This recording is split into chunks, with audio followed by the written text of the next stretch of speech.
Welcome back to the double leg. I'm one half of the show, HI Picks. The other half of the show, the parlay. Joining me in to break down some UFC 307. Alex Pereira is headlining another pay-per-view card. The light heavyweight title is on the line for Khalil Rountree to come and snatch in Salt Lake City, Utah. Crazy stuff happens in Salt Lake City. We saw Kamaru Usman take Khalil Rountree to beat Alex Pereira this weekend. We'll talk about that fight later. We're going to go through the entire card and give you a breakdown and a pick. But before we do that, let's talk about last week. UFC Paris was terrible for me. It was an absolutely atrocious night for the bets. I went down 8 units. That was my biggest loss of the year. It felt like I went down more, but nothing was going right. Got hit on the Bree 2. Some would call it a robbery. I would say it was a bad decision. Gomi got it done, and that was a big killer for me because that would have swayed probably 4 or 5 units in my direction. But you live and you learn, man. Probably not the greatest bet to take Bree 2 at those odds, considering they're in France, considering Gomi likes to keep fights close, and I went to the decision, and they gave it to Gomi. So there's that. So bad night for me, but we got Contender Series tomorrow. We'll look to bring some money back to the bank account tomorrow night. And then this weekend on UFC 307, I already got a couple bets out, and I feel good about them. So how'd it go for you for UFC Paris? Yeah, so I lost 0.2 units on the night. And if those are my losing weekends, I'll take it. But I was telling you before this, man, it felt like I lost so much more than that. I think it was because I started with 2 bets that missed. I had to play on Cornell.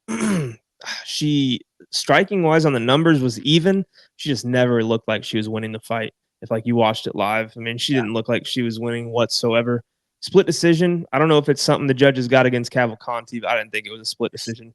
I had a bet. I had a bet there too, and I thought the round 2 fence grab was like huge changer. Like if she didn't grab the fence, she would have got the takedown. I think that changed the fight a lot. But if that fight's in Vegas and it's one of the normal refs we get, they take a point there. I would say so, because I mean that was position, Yeah, because that fight's going to the ground. The only reason it didn't go to the ground was because of the fence grab, and normally that warrants a point or whatever, but is what it is. I felt I made some good reads as well, though, along with the bad ones. I had Daniel Barres on the money line for 2 units. I had Perez Lesniakova to end inside the distance at plus 200. I had Brendan Allen plus 3.5 spread. Just needed to win 1 round, and he did. I had the over 2.5 in that round. I had Charrier round 2 at plus 380 or something. I forget what it was, but I mean, those good plays hit, bad plays missed. Minus 0.2 units loss. So is what it is, man. We've been killing Contender Series, so I'm pumped for tomorrow.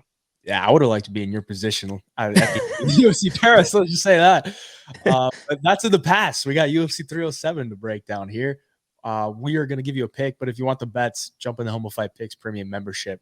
We're running a code right now, code Dana, to join for a 5-day free trial for Dana White Contender Series, and we'll probably have a code for a free trial for UFC 307. So if you're watching this past Tuesday, that there'll probably be a code. So just stay up to date with Homo Picks on IG there or either of our social medias, and you'll be up to date there. But let's hop into it, man. I think we got 12 or 13 fights to go through, and just looking at some of these prelims, man. Some of these prelims are pretty rough. Main card's okay, but we're starting it off here. We got Tim Means and Court Mcgee, 2 old men at altitude. What more can you ask for? I mean, Tim Means coming in at minus 250. The dude just got knocked out by Uros Medic. Nothing to hang your head about because I think Uros Medic is pretty damn good. But Court Mcgee also coming off 3 straight losses. He had back-to-back knockout losses and then had a pretty close fight against Alex Morono where I thought he arguably could have won. I did too. And it really looked to me like in that fight, the first round, he was a little bit cautious, and I kind of chalked it up to like the dude's coming off back-to-back knockouts. He's probably like a little scared, but he kind of found himself into that fight and won the second round, and pretty easily could have won the third round. But either way, 3 losses in a row. He's 39. Tim Means 40. Got 2 old men here, and I would say a decently wide line. What are you thinking? Yeah, it's tough when you get, this big of a favorite at both these guys' age, 40, 39. Like I was almost, I don't know why I was surprised to see that Tim Means is a little bit older. I knew they were around the same age. But Court McGee, 2 wins since 2019. He's got, 6 losses in between there as well. But he's been fighting like killers outside of Alex Morono, and Matt Brown's a killer, just a little bit older. And he's getting beat by Jeremiah Wells, Sean Brady. I mean, this guy's fought some guys that are pretty tough, pretty strong. So he's not able to, at his age, really have a lot of success against those guys. But when you go up against Tim Means, I think if he can get to the clinch, if he can even work in takedowns in this spot, I don't know. I could see him having success because it's not like Tim Means is going to be a cardio machine at this age. Court McGee's not going to be either. For Tim Means, if he keeps it on the feet, he's obviously got a little bit of a height advantage here. He's going to have actually doesn't have a reach advantage, but his boxing's better. He's got that kind of karate style. It's hard to deal with and stuff, especially when he gets fighting downhill in those second and third rounds. But if you're going to give me a plus 190 underdog in a fight like this with 2 guys who are knocking on the door of retirement, I don't know. At elevation, someone could gas here. I think it's dog or pass on Court McGee. I'm not confident in it whatsoever. I'm not sure I'm really betting on that side or betting on this fight. But for what this fight is, I don't see why a shot on the underdog for some people is not going to kind of move the needle for them. So for the pick, I'll take Court McGee just because, like I said, I'm not confident. I'm not invested in this one too heavily, but that's what it is. Yeah, I think this line is pretty crazy, honestly. I think there's a ton of value on Court McGee at plus 190, just considering, I mean, for a long time, the guy was like cast iron durable. And then he had a couple knockout losses, but that's to, Jeremiah Wells. It hits like a freight train when he connects. And the knockout leader, right? And the knockout leader, or I think he's second now. Second. Matt Brown. Yeah, I mean, it's not too bad. Like, like you get knocked out by those guys. It is what it is. But on the other side, like Tim Means, he's been finished multiple times. Like he's been subbed 7 times. He's been KO'd 3 times. So I mean, there's durability issues and just straight up grappling deficiencies there for Tim Means. And more often than not, when he's getting subbed, he's like shooting a sloppy takedown after he's getting cracked or whatever, and there it is. But on the feet, I mean, I think Tim Means is probably has a little bit more volume, and maybe a little bit sharper boxing. But I think Court can usually, or he can come into this fight and just try to stay close to him, push him up against the cage, use his physicality, and just try to grind out a win. And that's usually what he does. Like that's a game plan that he normally goes in there with. Because he goes to decisions a lot. And if it's going to go to a decision, you're going to give me the plus 190 underdog in a fight that I think is relatively close, a fight that I think should be probably near like a pick 'em. I'll take the underdog here. Give me Court McGee. For the upset, man, I'll take the younger guy too. I've got to go with the younger guy. He's a year younger, He's still got left in the tank than Tim Means. But Court McGee, man, I'll take him. Yeah, I mean, when you're getting, like in 2020, Tim Means got submitted by Daniel Rodriguez, standing guillotine. Like, I don't know. Court McGee's a little slicker than that, even at this age. And I mean, I feel like at some point you're going to see a takedown from McGee. So, and if he gets it there, he's probably going to win the round. He's going to put you in danger of finishing the fight too. So, I like it. Let's go, Court. Court McGee. Start us with a dog. All right, moving on. We got a fight that we've talked about a few weeks ago. Ovince St. Preux taking on Ryan Spann. I have no idea why they decided to rebook this fight at altitude. Like what's going on here? Ryan Spann can barely last 5 minutes. Same with OSP. I don't know who decided that was a good idea. But either way, they're on, an even playing field. So who's got the better gas tank here? I would probably tend to lean with OSP, but I know it's not really saying much, So what? Huge favorite here for Ryan Spann. He's minus 480, not plus 480. He's minus 480. Ovince St. Preux plus 250. We've talked about this fight before. I'm not huge on Ryan Spann. He's not a guy that I can trust, but he is probably the more explosive athlete in this one. And honestly, I think he should probably just go for broke from the jump. Because if he tries to play it, safe, I think he's just going to gas out either way. And then at that point, I think OSP might start to take over. But OSP is a guy that we've seen get knocked out early, against Felipe Lins, but he looked pretty decent in his last fight against Njuku, picking up a big underdog win. Maybe he could do it here against Ryan Spann. What do you think? Yeah.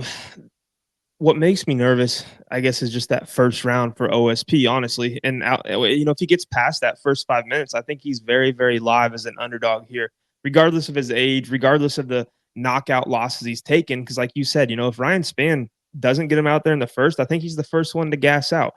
I do look at OSP's record, and like guys he's getting knocked out by. Jamal Hill, everybody knows, Jamal has a lot of power in his hands.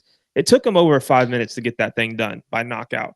Same thing with Tanner Boser. I'm not high on Tanner Boser, but it took him to the second round to get the finish. It's really Felipe Lin's round one. That was kind of it kind of stands out as kind of it was a little unusual for OSP to get finished by a guy like that early in a fight. But coming off of a split decision win to Kennedy and Zechiku, I feel like he's got a little more confidence than he does, coming off of the Tanner Boser loss or Jamal Hill. Like, he's back in the win column. He's older. He's got nothing to lose at this point. He's not fighting for titles. He's not fighting to get into the top 10 or anything. This guy's done it all in the sport. He's fighting because he loves to fight, obviously. If he's 41, still doing this damn thing, getting some money, whatever. But, Spann is obviously dangerous in the first 5 minutes. He fought really well against Bogdan Guskov in the first round, I thought. Won the round. Guskov came, knocked him out in the second. Spann was starting to wear down a little bit. OSP's good with his kicks. I think if he invests into the body early, I think Ryan Spann is going to have no choice but to empty the tank trying to finish this thing. And, if he doesn't, like I said, it's Oven St. Preux. I do tend to lean, Ryan Spann having success early in the first round because OSP's kind of lately starts a little bit slow. He kind of gets backed up. And Spann's going to have a big speed advantage. So I do think Spann can have success. It's just, I don't know. It's a tough one to pick. I'm going to take Spann for the pick because he's younger. Cardio might not be there, but he's going to be super dangerous in the first. I do think he can get it done. But, if you're watching this fight at home and you're betting on this fight, I think you wait to see what happens. And if, Spann does finish it, you move on to the next fight. Nothing lost. If he doesn't, I think you live bet the dog here. Yeah, this is probably not one I'm going to get invested in. I'm going to take Ryan Spann for the pick just because he's younger, more athletic, and I think he has a much higher ceiling to finish OSP early because he is explosive and he's got good submissions on the ground too. But I would not trust him at all, and not a chance he'll be in a parlay. And I think OSP. I mean, a lot of times at these elevation fights, both guys are gassed and neither guy can finish each other. So honestly, I don't even like the fight to not go the distance or anything because a lot of times both guys are just trying to survive. They're not even trying to finish the fight at any point. And these guys are two gas bags. So, like, I don't like this fight at all. This is one that I just don't even want to get involved in. Moving on, we got Alexander Hernandez and Austin Hubbard. Speaking of gas bags, Alexander Hernandez coming in here at minus 215. Hubbard comes back at plus 170. It's another spot. I'm like, who's Hernandez's manager? Why are they signing him up to fight in Salt Lake City? Yep. The cardio has always been an issue for him. And honestly, like, I think Alexander Hernandez is the better fighter, no doubt about it. But just considering his gas tank, considering the elevation, how Austin Hubbard trains at elevation, he's got the elevation on his side. I know Hernandez trains and at elevation too, but he just never has a good gas. So we'll see. But is there any way you're taking Austin Hubbard here? I'm thinking about it. I mean, like for reasons you just listed off, like Alexander Hernandez, clearly the more skilled mixed martial artist. With the striking, he's going to look good early. Chances are he probably wins the first round. But, he doesn't have the best gas tank in the world. When he starts facing adversity, things go downhill quickly for Alexander Hernandez. Austin Hubbard's a guy that, in his last fight against Michael Figlak, very close fight, but he's willing to dog it out for 3 rounds. I don't really think Alexander Hernandez is. I think he's got more of a give up button than Austin Hubbard does. And you're at elevation.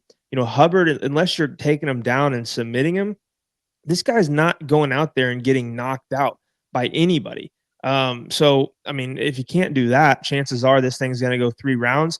That second and third round, I think Hubbard's going to start looking good. It's not like he's a insane cardio machine, but like I said, he's more willing to dog it out. He's probably going to land more shots in the second and third. If you try to wrestle with him, he's not the worst in the world by any means. He's a strong guy. He's going to be an inch taller. You know, he's put together. He's actually how many wins in a row? Counting the Ultimate Fighter, not wins in a row. I mean, he's 5-1 in his last 6 fights. So the guy's doing something right. A lot of times it goes to decision. But again, against a guy who's known to gas out might be a good thing. So yeah, plus 170 on a guy who trains at elevation at Hubbard. It's kind of tempting, man. I don't know. Are you thinking about it whatsoever? I am thinking about it just because I know like Hubbard he's just gonna be there. Like he's not gonna do anything good. Like that's really gonna catch your eye and be like, holy crap, like this guy is gonna be something. But he's a body that can take some damage. He's got solid cardio, decent takedowns. He can get taken down. He's got holes, but he's also got like just some abilities. You know, like I just think if he stays in the fight, like he's gonna be there to maybe take over if Hernandez does gas, and it's like a pretty high probability that Hernandez slows down, you know, after the first round. Now, does he try to, you know, make his gas tank go further because he knows it's at elevation? Maybe, but honestly, I think Hernandez's best attributes is like just his explosiveness, and if he doesn't use that, like how good is he? So if Hubbard comes in here and he's able to just stay in the fight, I think he could probably take over late. Austin Hubbard round 3 is going to be a little bit nasty, you know, like a little round 3 prop might be a nice little payout. But it, you know, it could be another good live betting spot. But I wouldn't trust Hernandez at all. I'm definitely not betting on Hernandez. If anything, I'd probably look to the Hubbard side just because I think he will be there. So I'll take I'm gonna take Hernandez for the pick just because I think he's the better fighter. But there's not a chance I'm gonna bet on him. No chance. What do you think? This fight's not on the UFC website. Yeah, it's on Tapology. UFC website sucks. Okay, no, I was just making sure it didn't get scrapped because I don't even see it on my sportsbook either. I don't think the UFC website updates anything until like later in the week because they're bums. Tapology is like the only way you can get real up to date stuff. So yeah. No, I like the dog, man.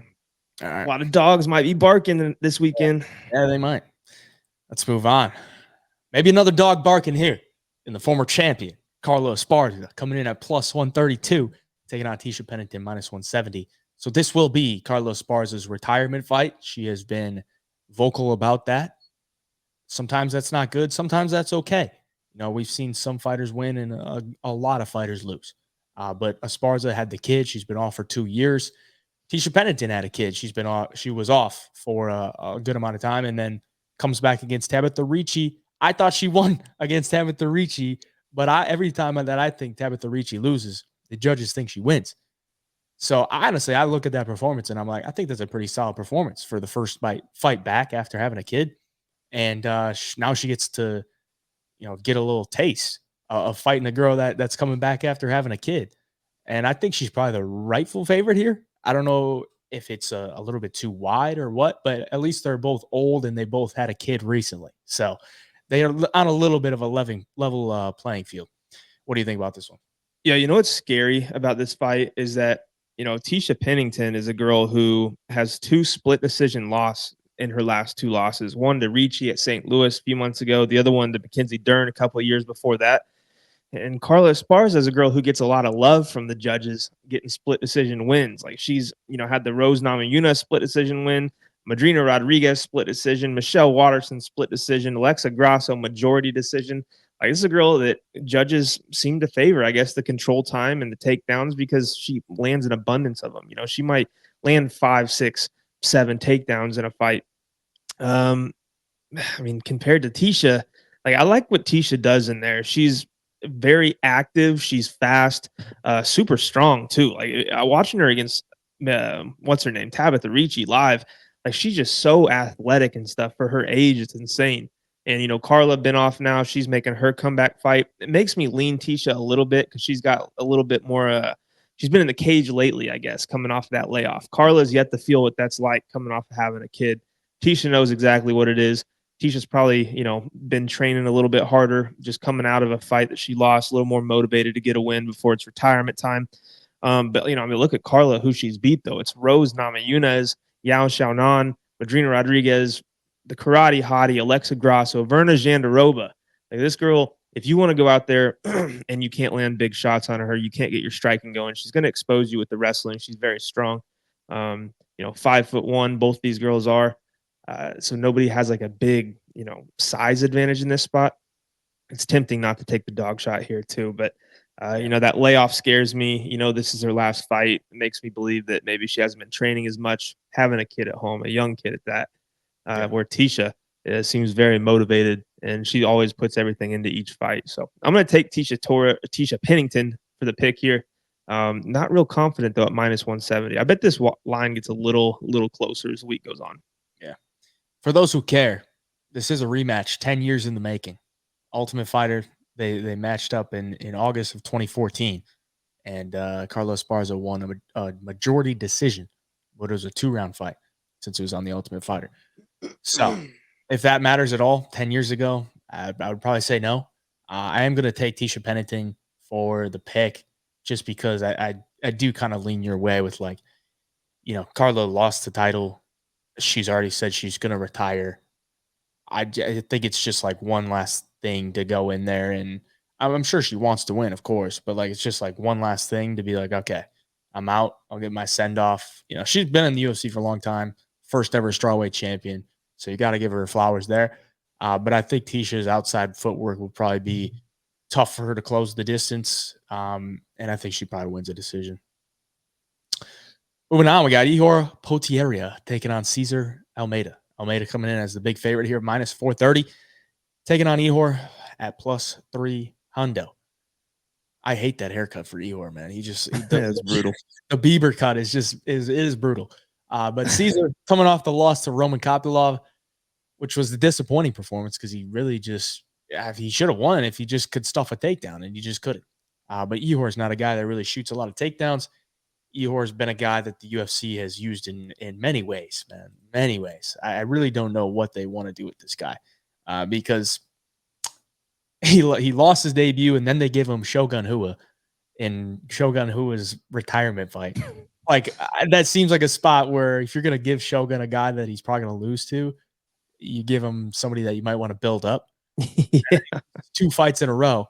And then he wins. He moves down to middleweight on short notice, and he wins a decision against the debuting Polish dude.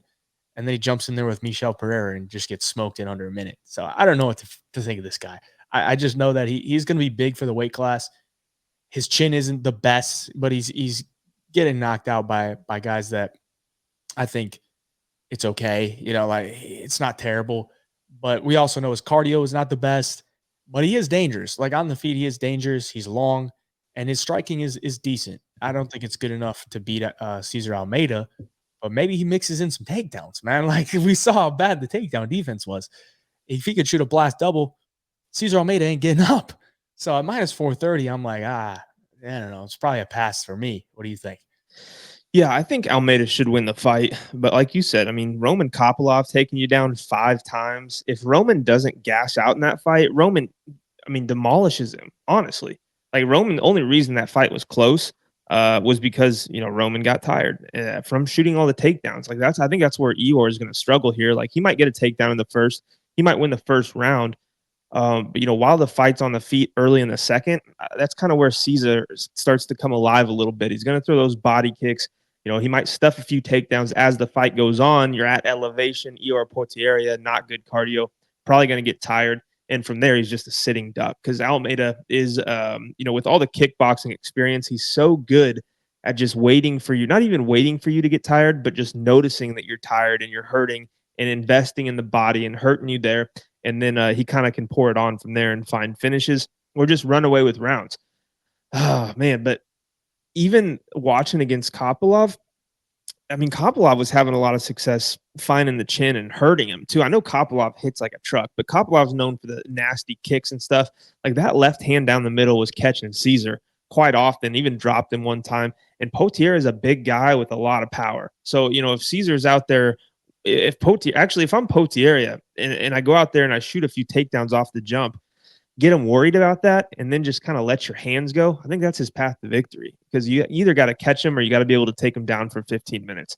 If not, Caesar's just going to take over. So yeah, Almeida's the pick. I would be very careful with this fight. I still, even though Caesar's got a couple of wins, one in the Contender Series, one against Dylan Budka, who's not good. I still think there's some unknowns. I Yeah. really do. And for being minus 430, I just don't think the risk is worth the reward here. Yeah, I don't either. Almeida's the pick. I think he probably might have a cardio edge. I don't think Ihor has the best cardio, but Ihor is dangerous early. We saw Almeida get dropped by Kopylov, and I know Kopylov and Potieria are not on the same level striking wise, but Potieria is like a very awkward striker. And I think with the polished kickboxing of Almeida, he might be trying to figure him out for a little bit. And maybe he could get caught in the process. Not that I think he's chinny or anything, but at the end of the day, he's also 36. So Almeida's the pick, but I'm not touching minus 430. It's just not worth it to me. Yep. Oh. Moving on to some women's fights here. Marina Rodriguez coming in as the underdog against Yasmin Lucindo at minus 192. Big age gap here. 15 years. That is nuts. Marina Rodriguez at 37. Wow. I mean, I guess that does sound right. Lucindo's very young. She's made her professional MMA debut at like 14 years old. She's got 21 fights, which is pretty nuts. And she looks like a really solid prospect. She cracked in the rankings, beating Kolokiewicz. And now she's getting a nice little jump up here in competition against Rodriguez, who hasn't had the best run. I think she's 1-3 in her last 4. Or is that right? 1-3 in her last 4? Yeah, 1-3 in her last 4. But her losses are to a split to Andrade, lost to Jandiroba by decision, and a KO loss to Lemos. Those are probably, top 3 of the top 5 girls, no doubt about it, in the strawweight division. So she's been fighting all the top girls. Lucindo, this is her first real test, in my opinion. What do you think about this line? Yeah, it makes me a little nervous. One, because it's women's MMA, but I also think, like for Lucindo, she came into the UFC and fought Yasmin Jauregui, and at the time, like Jauregui was kind of a girl that had a little hype behind her for women's MMA coming into the UFC. Looked extremely good in that fight against Lucindo, but as we've seen, Jauregui's big downfall is she can't take the big power shots. She gets knocked out and she gets hurt. And that's not really like what Lucindo does. Lucindo likes to come in, she'll throw volume, she has a good jab, and then she'll take you down and kind of smother you, look for the submissions. I mean, she took Polyana Viana down in that second round and it was over. Like, got the submission. That's pretty impressive to do to Viana. But in this fight, like I could see Madrina kind of looking one or two ways. I could see her using her veteran experience. She's actually really aggressive with her striking. Like if she gets you backing up, she's powerful. She throws a lot of volume. But also, like I could see her kind of being on that back half of her career, and she is 1-3 in her last 4 fights. Even though she's losing to the best, girls in the world, I don't necessarily rate Jessica Andrade as one of the best in the world anymore. She's obviously a legend of the sport. She had her day. She's very small. She hits hard, obviously, but Jessica gets hit a ton. And Madrina really wore down in that fight, and Jessica had some great moments and ultimately won. So, Madrina might have a little left in the tank. I just think Yasmin's going to be stronger here. I think she'll be able to take the shots of Madrina Rodriguez and then get in close and get some takedowns. And when she gets it there, like I said, she's just going to be the stronger girl. She's younger, probably going to have a little bit better of a gas tank. I didn't really like what I saw to Rodriguez against Andrade late in the fight.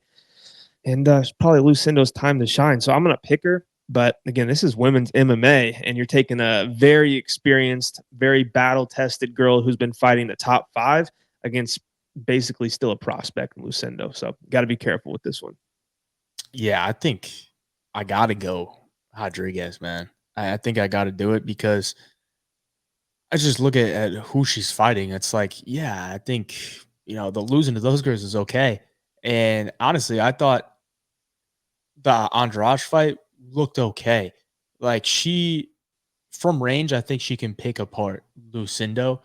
It's just when they're in the pocket, I think Lucindo is like, she's so spazzy with her strikes. She just like unleashes hooks And that's where I think she could probably catch Rodriguez with some shots that make her kind of think twice about being in the pocket. And then there's some upside for Lucindo to take her down. But from range, I think Marina Rodriguez has great movement, and Lucindo's a girl that doesn't really press forward. She unless she's looking to, take you down. And I think Rodriguez fought a lot better wrestlers. That experience coming into this fight is going to look good for her. I don't love the age gap, but if I'm going to take a veteran against a girl whose best wins are Kowalkiewicz, who's like also what 39, 40. Polyana Viana. Don't forget Brogan Walker, bro. Bro, Polyana Viana is just a IG model at this point. Yeah. And Brogan Walker got finished by Juliana Miller. Like, come on. Like, I gotta at least give some respect to Marina Rodriguez here. As the underdog, I think I gotta go with her. And I might actually bet on her just because it's plus 150. I would line this more of like a pick 'em, to be honest, because I think Rodriguez is probably the better striker. And if she could stay off her back, I think she probably wins. So give me Rodriguez. Moving on, we got Wonderboy Thompson taking on Joaquin Buckley, another 41-year-old. How many old people do That's we have on crazy. card? Oh my God. Well, if there's a 41-year-old that I'm okay with seeing, it's probably Wonderboy. He's the underdog here, plus 162. Buckley on a nice little tear here at welterweight, and he's making a nice little draw here on Wonderboy because Wonderboy has been getting tough fights, man. I would really just like to see him fight a guy that doesn't have a takedown threat. And we got that with Kevin Holland, and that was really fun to watch. Then they had to fight Shopcott. We got a little taste of what Wonderboy is like on the ground. And now I think he's got a real takedown threat ahead of him in Joaquin Buckley. The abilities that this dude has to just blast W and throw you up against the cage onto the ground is pretty nuts to me. Like, he's not a great wrestler, but he's just so explosive, and he gets in on your hips that you don't have time to react. And considering Thompson's 41, kind of scares me. But at range, Wonderboy Thompson still got it. And Buckley is shorter. He has been knocked out before. And crazy stuff happens in Salt Lake City. So what do you think? Yeah, it's actually a tough one for me because I do think, Wonderboy has a couple advantages here. One being the striking, obviously, and the reach, or maybe not reach, but the height, like the skill gap and the pure striking is going to be very evident. And Wonderboy has that weird style, where he's like, they got that karate sideways stance. He's going to throw those kicks to the body, those push kicks to keep you off of him. And I think that could be a little tough for Buckley to deal with. I mean, Wonderboy, even though he lost to Shavkat and he tapped out, with just a couple of seconds left in the second, he stuffed 4 takedowns in the beginning of the fight. Kept it on the feet where he needed to. I think Buckley is a little more of an explosive wrestler than Shavkat, obviously. But I do think that Buckley will be the one to gas if this thing goes long and someone starts getting tired. Like, I do think the kicks to the body are going to, play a factor here. I think Buckley, he's so big and full of muscle, and he's so explosive and burns hot compared to Wonderboy, who's very calm. He's cool. He's composed. And, I think that's kind of what you have to do against Buckley. You have to survive that first round, stuff the takedowns, get them tired, and just pick them apart, kind of like he did against Holland. Even though he didn't really stuff the takedowns against Holland just let him back up. He was able to pick apart a decent striker. And Joaquin Buckley, skill for skill on the feet, don't think he's as good as Holland. He's more explosive and powerful, obviously, but he's a lot shorter, and he's got to close the distance to be able to hit Wonderboy. And Wonderboy's a master at range. So I think this is one's going to be tougher for Buckley than people think. I don't think he's going to go out there and knock out Wonderboy by any means. The question for me on Wonderboy's side is just what time or what age does he start slowing down? He's 41 now. I know he's in phenomenal shape, but everybody has their day when you get over 40 years old. And at some point, I think we're just going to think all right, this is not the same Wonderboy that he once was. The movement's not quite there. He can't get out of the way of the shots. I worry that's going to be coming up pretty soon. Whether it's this weekend, I don't know. I'm not really willing to take a shot on him right here at this price. If he was a plus 250, plus 300, sure. But I think there's a path to victory for him, but I do think that Buckley is going to bring some heat the first 2 rounds. He's going to shoot some takedowns, maybe have a little success, and I think he could probably bank a round or two here and make it close. So I'll take Buckley for the pick, but I would not count out Wonder Boy at elevation here. Yeah, I think this will be a good test for Buckley. Just because you look at his wins, he's on a 4-fight win streak, but it's Andre Filio, Alex Morono, Luque, who literally said he gave up in there, and Nursultan Ruzaboyev, who, you know, he looked awful against Buckley. Yeah, he did. So, you know, the 4-fight win streak is cool, but you look into it a little bit more and you start to question it. And then I look at Stephen Wonderboy Thompson and I'm like, well, on the feet, I think he could probably pick apart Buckley, but he's just got to keep it there. And I think eventually Buckley will start to get a little bit frustrated and then look for takedowns. And I think he's just going to get them.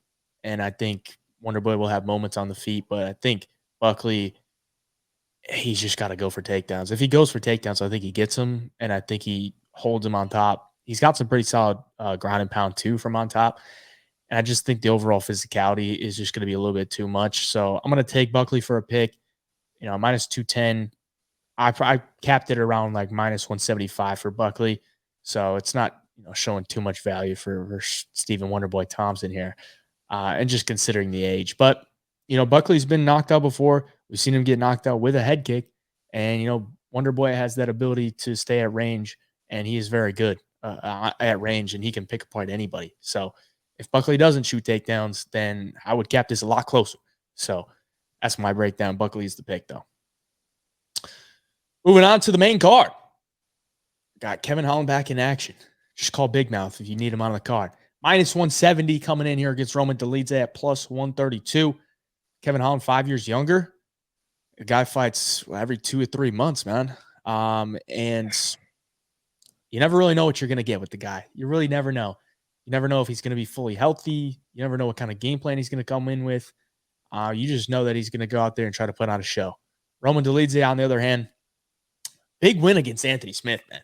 Absolute domination. He looked good in that fight, but, I think that kind of just said a lot about Anthony Smith. Dolidze, going back down to 185 since that fight was on short notice. I think this guy is so hit or miss. Like, I just don't know what this guy is good at outside of, like, stuff on the ground. I don't think he's a good striker. I think he's slow, but he does have some power. But that power is really just overhand rights. And we know Kevin Holland has a granite chin. Dolidze is also very durable. It's a tough one for me to pick just because I know Kevin Holland is just so untrustworthy at some points, and you kind of just have to pick your spots. And usually I like to pick my spots against guys like a Roman Dolidze. I think Roman Dolidze is older. I don't really think he has much of a future moving up in the rankings. Not that Kevin Holland really cares about that. But this seems like a spot where Kevin Holland should win, especially against these old guys. He just beats up on old guys, low key. But I'm kind of tending to lean Kevin Holland here. But as a favorite, I'm not sure that I could really trust him. What do you think? Yeah, no, I feel the exact same way. I mean, Kevin Holland went out there, cashed me the round 1 sub against Michael Chiesa at like plus 1,000. And then he loses to Jack Della and Michael Venom Page. And I told myself, never again. Like, I'm not taking this guy ever again. But he's got some massive advantages in this spot. Like, his downfall has obviously always been the wrestling. When guys can wrestle him, they have a lot of success. But he is good with the jiu-jitsu. He can use it to get back to his feet. But, I don't really know. I mean, for Roman Dolidze, he's going to be a thicker guy. He's going to be a stronger guy here, a guy who's fought at 205. His wrestling, he gets guys to the ground, but I don't think it's dominant by any means. I don't think it's going to be something that Kevin is going to struggle with for all 3 rounds. Like, you might see Roman get him down, but I don't know if he holds Kevin down here.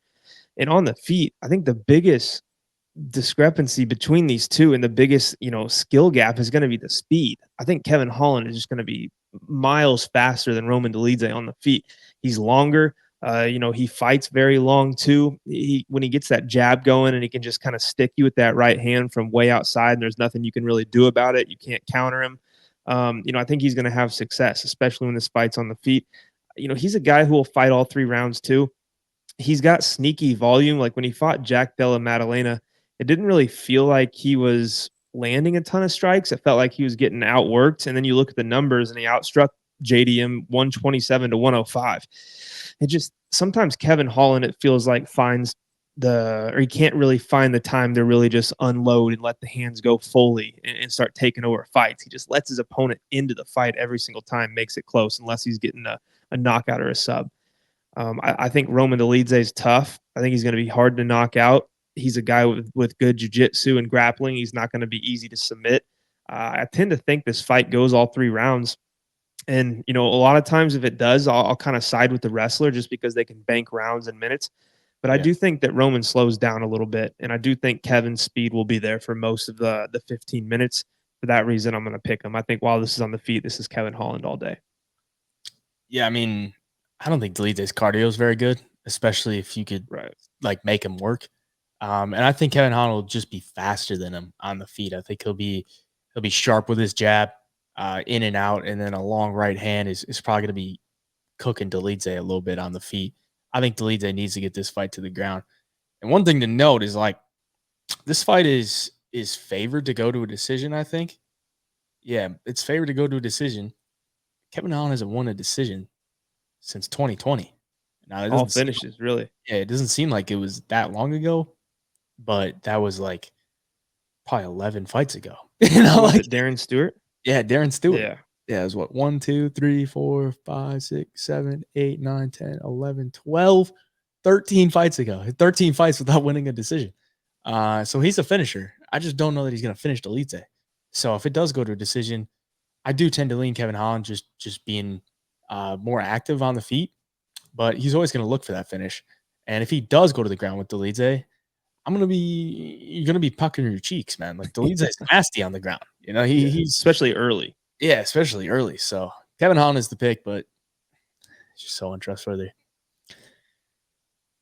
One girl that you can't trust this week, I can tell you that. I mean, not at minus 850, but Kayla Harrison, you could trust her. Okay, Kayla Harrison, I think, is the best 135er for women in any major organization right now. I think she beats anybody. She did take a loss to Larissa Pacheco, who fights in a couple of weeks here in the PFL. But I think at 135, there's nobody that can match her physicality. Now, she's a huge favorite here against Ketlen Vieira, coming in at plus 500. But I think it's pretty warranted. I mean, minus 850 is always very, very wide. But I do look at Kayla Harrison. I just think there's not much you can do, man. She's just so strong. If you get in the clinch with her, it's over because she's going to judo throw you. She's going to get on top. She's going to bash your face in. And she's constantly improving her game, even at 34 years of age. Ketlen Vieira, on the other hand, she's not a bad fighter by any means. I mean, she's 14-3. She's picked up some good wins in the past. She's coming off a win against Pennington, which is whatever. But then a win over Raquel Pennington, or a loss to Raquel Pennington. It was a split decision, very close fight. And she looked pretty solid in that fight. But Raquel Pennington's a girl that she's willing to slug it out with you. And she usually tends to fight close with girls. So I think Kayla Harrison probably takes her down and does what she does. But she does have to watch out for some submission attempts because Vieira does have a good BJJ background. And she is capable of finishing a fight there. But those arms of Kayla Harrison, man, I don't know. I don't think you can snap those. So Kayla Harrison all day, in my opinion. What do you think? Yeah, no, Kayla is definitely the best 135er on the planet right now. She's just too strong for these girls, in my opinion. And you mix that wrestling pedigree in with that, even if you can stuff a takedown or two, the next one's coming, and it just takes one from her. She's that strong on the ground, her control's that good, and she's nasty. She'll throw nasty elbows. She's kind of a complete fighter once the fight hits the mat. Ketlen Vieira has the record. She's fought the girls, the who's who in that division. I just don't, as of recently, it's the beaten Pani Kinzad, who good fighter, decent fighter, nothing to write home about. Lost to Raquel Pennington. She's the champ, but it's Holly Holm, who's older. It's Misha Tate before that, who's old on the way out. And then a loss to Yana Santos. If you're losing to Yana Santos in the last 3 to 4 years, Kayla Harrison's going to absolutely destroy you.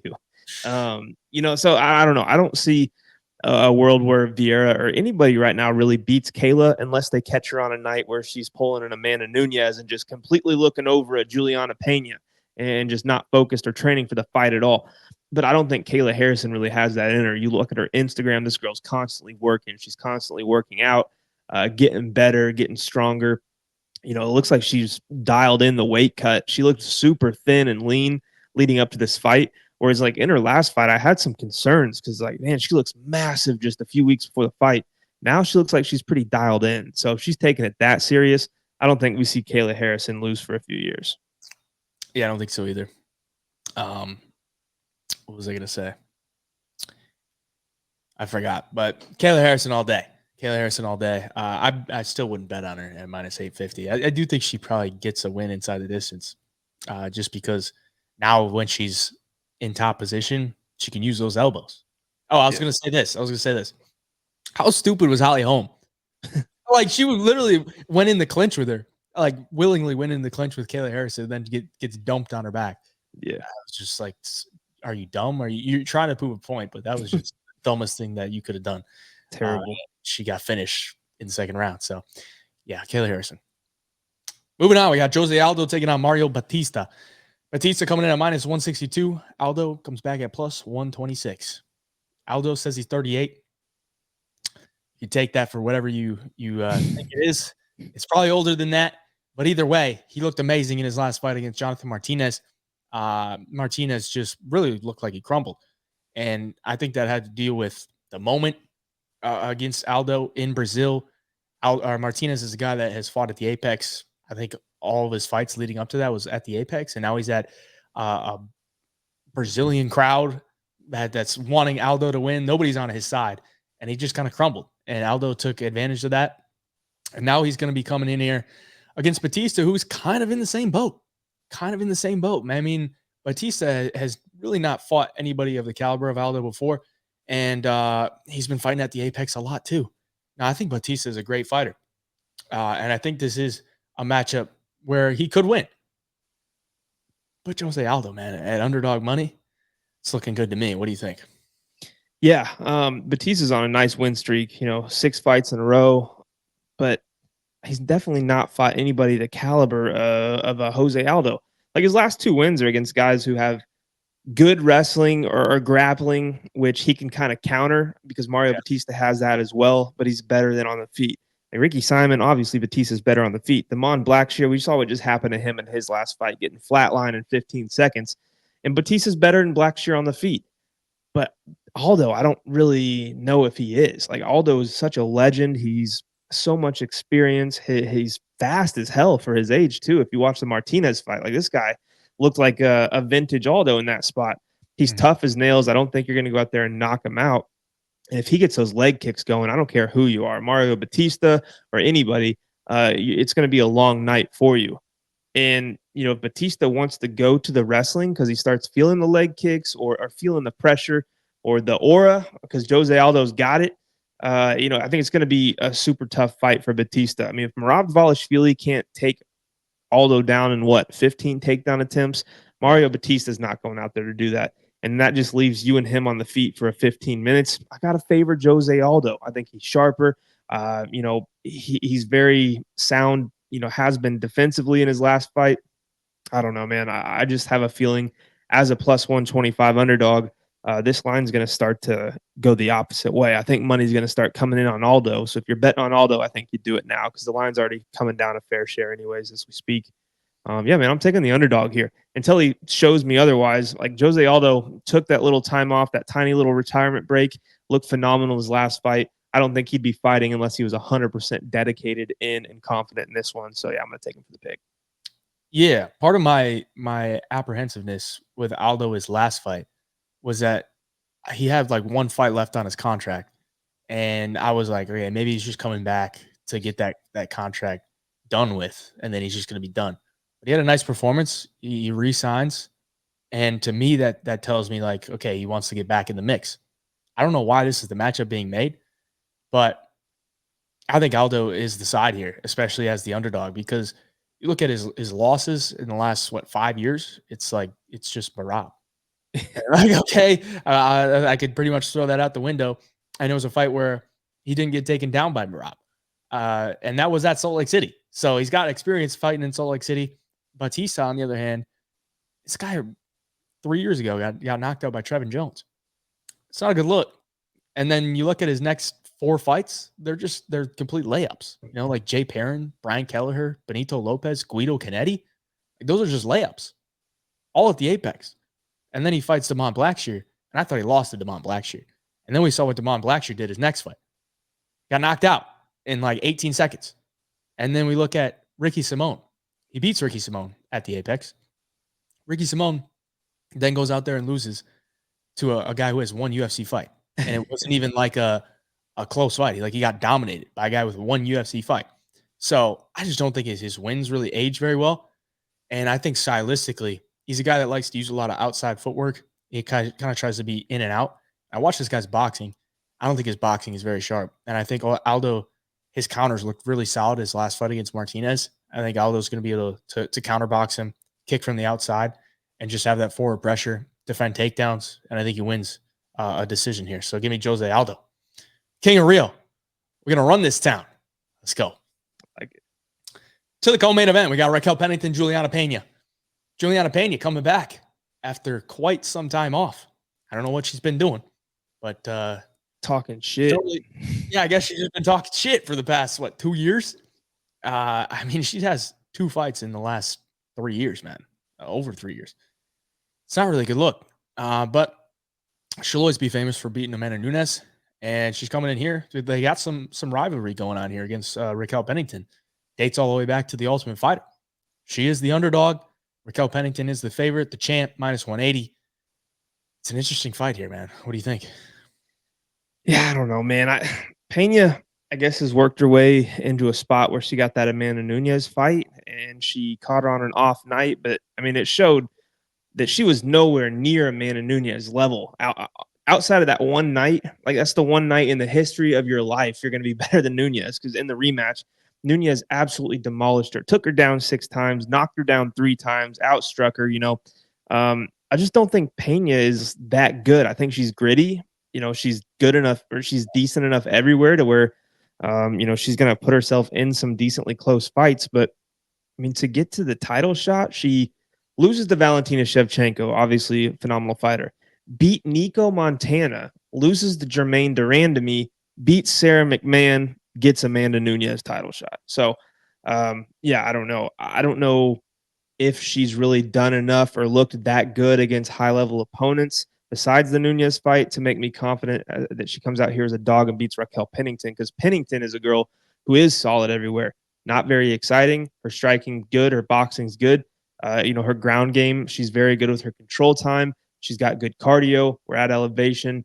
So, if these girls, or Pena starts getting a little tired and she thinks her only hope is to start landing takedowns and they start getting stuffed, I think Pennington's just going to kind of pick her apart on the feet, if I'm being honest. And, if Pennington lands her own takedowns, I don't think Pena's jiu-jitsu is good enough to submit her off of her back. So I think it's just Pennington all day long. Not a big Juliana Pena guy, if you can tell. Yeah, I like her just because she's a female fighter with some entertainment aspect. You ever heard her commentate a fight? No, I haven't. She's basically just coaching on the mic. Is she? It's bad. Yeah. She's got to be doing something if she's not fighting. So Yeah. there's a good thing for her, I guess, after she's done. But I don't know. This is a weird one to me, just because the layoff for Pena. She is just unbelievably tough. She's gritty, and she really just goes in there trying to wear you down and break you. And she was able to do that against Amanda Nunes, but that was a one-off. And I don't know that she's gonna be able to do that to Pennington. But at the same time, Pennington tends to fight girls pretty close. Like, you look at a lot of her fights, she's going to decision with a lot of them. And it's a women's MMA fight where I think both girls are tough. Both girls are gritty. I don't really think either of them are stand out with their skills. And I think it could probably come down to a close decision. I'm not sure that either girl gets a finish, because they are both pretty durable. But Pena has been in some tough spots before. I mean, she got submitted by Jermaine Durandamy. That's not really a great look. It gets submitted by a kickboxer. So maybe she shoots some takedowns and gets her head snatched. Raquel Pennington does have a decent little choke game. So maybe there's that. I am going to lean with Pennington, just considering she's been a little bit more active. And she's got the belt right now. And I don't know. I mean, maybe the UFC would like to see Pena win just because there would be a little bit more of a back and forth if they try to make a title fight with Kayla Harrison. But I don't know. This is a gross one to me. I'm going to take Pena for the pick, but probably not one that I'm going to get super involved in. This is a fight that matters. It does not matter one bit because whoever wins this fight's just keeping that belt warm for Kayla Harrison. Yeah, no And doubt. honestly, like I think if Raquel Pennington loses this fight, I mean, I wouldn't be surprised if she hung it up. She's had a long career. I mean, Yeah. you got girls like Kayla next in line that you probably don't want to fight multiple times. And Pena, she's kind of been taking time off. I wouldn't be surprised if she retired with a loss either. Yeah. I will say this though. I think Amanda Nunes will come back. Because Like Kayla. Yeah, fight whoever. Probably Kayla. But yeah, I got some connections with the Nunes side, and I think I've heard things that Nunes wants to come back. And she's getting ready to come back. I think she is. I think she wants to see how this plays out and just kind of wait for maybe Kayla Harrison to get the belt and then make a comeback. But I think we'll see it. I think we'll see it eventually. But this is Kayla versus Amanda would go crazy. Yeah, it would be nice. It would be real nice. One of the biggest women's fights of all time. That would be one that you could get excited about. This is one you can't yeah. really get too excited about. But yeah, let's move on. For the main event, we got Alex Pereira taking on Khalil Rountree Jr.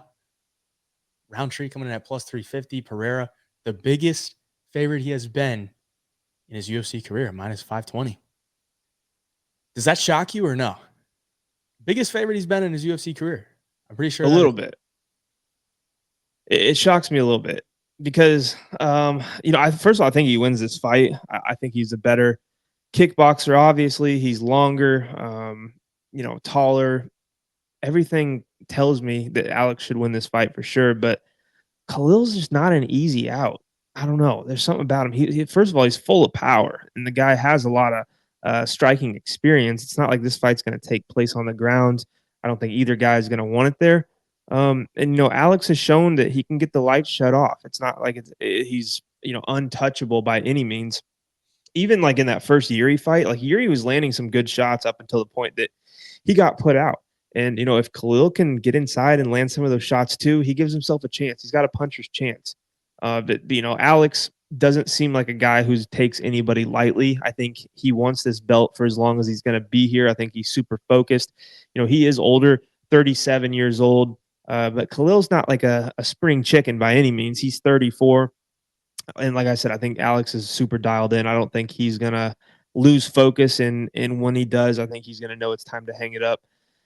But, man, at 205, two strikers, it's hard to put minus 520 on anybody. Yes, he should be able to win this fight. But, Rountree hasn't been knocked out, I guess, since Jan Kudatalaba got the elbow finish on the ground.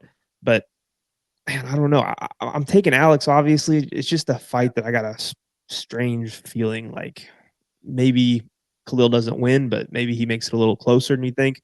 Maybe he hurts Alex at one point. But I don't know. There's not really much to break down here. I think we know what both guys are going to do. It's going to be a kickboxing match at range. Khalil's going to have to close the distance a little more often. Alex is going to use the kicks. Got to keep it at distance, be patient, and eventually I think he can catch him. But weird fight, man. What do you think?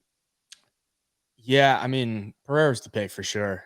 I would be shocked to see anybody that does breakdowns like this to be like, I'm picking Khalil Rountree. Yeah. Just because, I mean, you look at there's level of competition. Khalil's 5-fight win streak is not really that impressive, to be honest. Like Anthony Smith, Chris Dawkins, Dustin Jacoby, a fight that he arguably should have lost. Carl Roberson, Modestas Bukauskas. It's like, okay. He hasn't fought anybody like a Rakic, a Jan Blachowicz, an Ankalaev, a Nikita Krylov, like anybody in the top 8, So it's a big step up for him. I think the UFC is just booking this because they need a main event. They know it'll be an exciting fight either way, the way it ends, because it's two strikers. But even statistically, it's like Khalil Rountree gets hit with more shots than he lands. And his striking accuracy is 39% compared to Pereira's 63%. So he throws hard, but he doesn't always land. And I mean, it's MMA. You can land some big shot, sure. But I think Pereira is just levels above him kickboxing wise. And I think he's probably going to put him away. in 1 or 2, honestly. So Pereira's the pick. And I just watch his fights, and I'm like, this guy's levels above people, you know? Yeah. He's just tall. He hits like a truck. And his ability to chop your legs to hit your body as well, and then land that devastating left hook or a big high kick, you know? I just think it's too much. And Pereira's the pick. Crazy that he's getting older. Yeah. You know? Yeah. And he's been I super know. active. So that's the only thing that's really starting to make me a little bit worried, just because he's been super active. And a lot of times you see that where fighters get super active and then they have a letdown performance, and it could be a spot like this. But either way, I got to go with Pereira. Yep, for sure. If anybody's out there picking Khalil publicly this week, I think they're hoping to get lucky just so they can look like a genius. I don't think anybody truly believes he's going to go out there and have a great shot outside of a puncher's chance. No doubt. No doubt. That's the breakdown. Appreciate y'all for watching. Like and subscribe if you enjoyed. Let us know your picks down in the comments. Stay up to date with everything at Home of Picks. Join the Home of Fight Picks premium membership. Links down in the description if you want all of our bets for Contender Series and UFC 307 this Saturday. At HI Picks on the medias for me. Where can they find you? All social medias at the Parlay MMA. Appreciate y'all. Till next time, the Double Leg signing out.